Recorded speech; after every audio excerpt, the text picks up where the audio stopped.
God bless you guys. It just came to mind something that I had been shown, and just it's been revealed to me a few months ago, and it goes with just the whole arc of right, the ark, the Noah, right, and the ark and the animals and everything. And I was just talking to my wife just now of how crazy it is to that the it just proves how incredible God is and his power, and he's just huge. He's all able to, like, wow, guys, no words can explain, you know what I mean? Because we were watching this documentary on Netflix, and these squids literally dress up as females to get closer to the females to then procreate, literally underneath, while the female is still underneath another huge male, so like the alpha male. And it's very much, I mean, in the human world, that's cheating. Not only that, but then it's borderline like threesomes, right? So it's like orgies. It's very wrong. And not only that, but the guy who came, like, who snuck in, dressed up like a girl through changing his texture of the skins or whatever, right? His visibility, the way he was seen, to a female looking way. He hid his big arms to show his gender. It's on Netflix, guys. If you guys want me to show you, just let me know. And and all that. But in the human world, in the human just in our morality, that is incorrect. That's very wrong to do. And as an example, it would be practically, you are dating some girl, right? You're dating this girl, you love her, or you've fought for her, right? Obviously, it's not like you're fighting other people. You've just really tried your hardest to conquer her with love, you know what I mean? Made songs, took her out to Cuba, whatever, you know what I mean? Like, whatever you've done to really just make this girl fall in love with you or be with you. And then she comes up with having a gay friend, right? But because he's gay, you're like, okay, fine. Turns out she's been sleeping with this gay friend. Now the tables change, right? But in the animal kingdom, that is completely normal to them. That's completely fine. And this is where it explains, and we literally see what the Bible means by these men, these grumblers, these fault finders, the wicked, right? Are like unreasoning animals, right?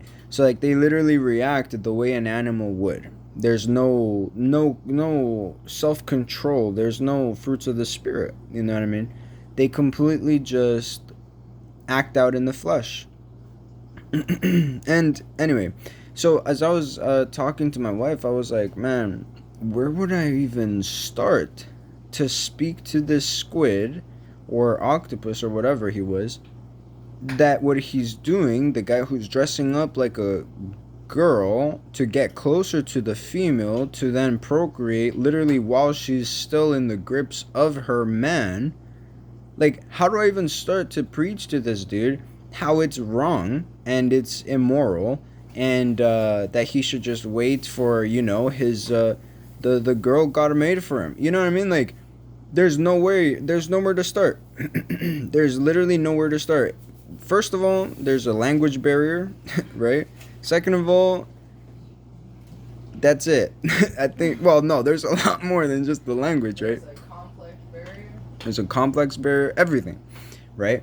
But so, and the reason why I'm saying this is just to show you how incredible it is. Like, God is just so powerful and amazing, to the point where he was able to put reason in these unreasoning animals to gather together and get into this ark so that they could survive along with Noah's family, right? Anyway, The reason why I'm recording this is because many people ask, oh, but how did the animals that were from different continents come over here, blah, blah. We have to understand back then, rain was not that common, or at all. You know what I mean? It really didn't rain. Um, and I mean, besides the fact that literally the earth opened up floodgates, and then floodgates from heaven opened up, and it just completely was pouring, right? It was just chaos. I need you guys to understand. Back then, if there was no rain, no such thing, I need you to understand that the waters, the bodies of water, was very much less. Like, it's not like the ocean we see today. Meaning, this earth, we are literally living. I mean, if we even look at a side view of the earth and the layers of the earth and everything, right? We see that there's the surface of the earth, which is literally the tiniest thing, and what we know as human beings, and then it goes into rock, and then it goes into lava, and then it goes into blah blah, and then the core and everything, right? But the surface of the earth is literally so tiny. It's so tiny. It's literally like let's even mention the cheese brie, right? We are literally the mold around the cheese. You cut that up, and the true thing is inside, right? And it's a very thin layer to protect what's inside the contents, right? But anyway, so that's just an example of how small the surface of the earth is. It's literally the mold around the cheese brie, right? The cheese. So when we see the earth today as we know it, the surface of the earth, we really don't even know the depths of the ocean. We haven't even gone to the very depths of the ocean. We don't know what's down there. You know what I mean? We don't even know the creatures down there. We don't know anything. And I'm really positive, guys, that at one point we in fact we were able to live deeper into the world than we do now. What we live on now was considered high. It was considered very elevated compared to what it was in the very beginning of time, right? The very creation of the world. So I believe we all lived in literally, like, we were able to, what we call now the ocean, it was actually survivable. And not survivable as in, like, we were in the water. There was just no water, right? So when the floodgates came, obviously everyone living in these, like, the valleys that was deeper, where we now call oceans, they all drowned. I mean, even the highest cliffs and mountaintops were completely drowned, right? But the point being, these animals, everyone says, oh, but how did they get from one continent to the other? How do we not know that it was all one land? And then because of the floods, eventually, yes, it receded, but we still had a great majority of water left. Science calls it continental drift because all the continents fit together like puzzle pieces. Well, I'm not even talking about continental drift, though. I'm talking about completely, it's like, let's look at a puddle, right? In unleveled ground. At first, if there's no water at all, you just see completely ground. There's just mountains and everything. If it all of a sudden it rains really hard to the point where there's no puddle, it's just a complete road is full of water, now it's the flood, right? There's no land, there's no nothing, it's just water.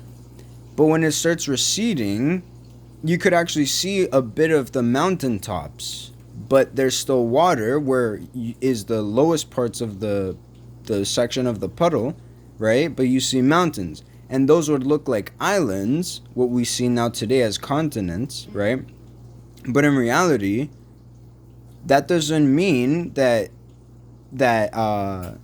below, where now it's covered in water, it wasn't livable before.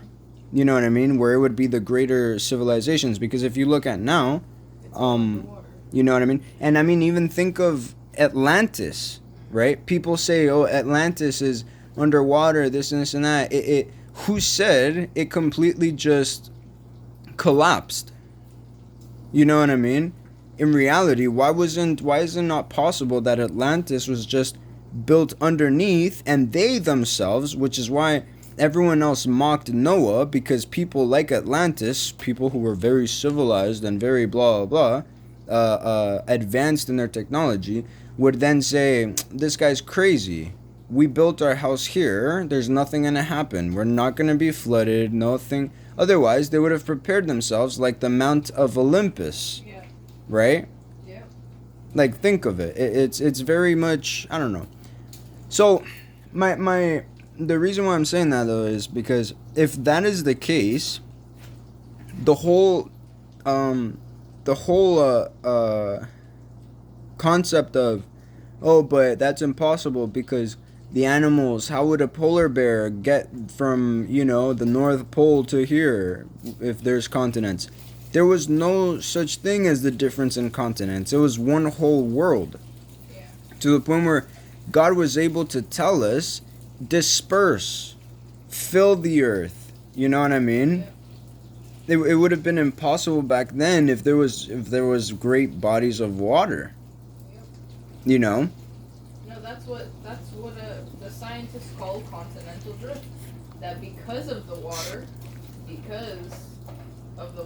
and, I don't know how they explain it scientifically, but they say that all the continents, because if you look at the ends of everything, they fit together like a puzzle. So because of this water, they broke apart and actually drifted apart. I understand. But I'm just saying it makes no sense to me, that part.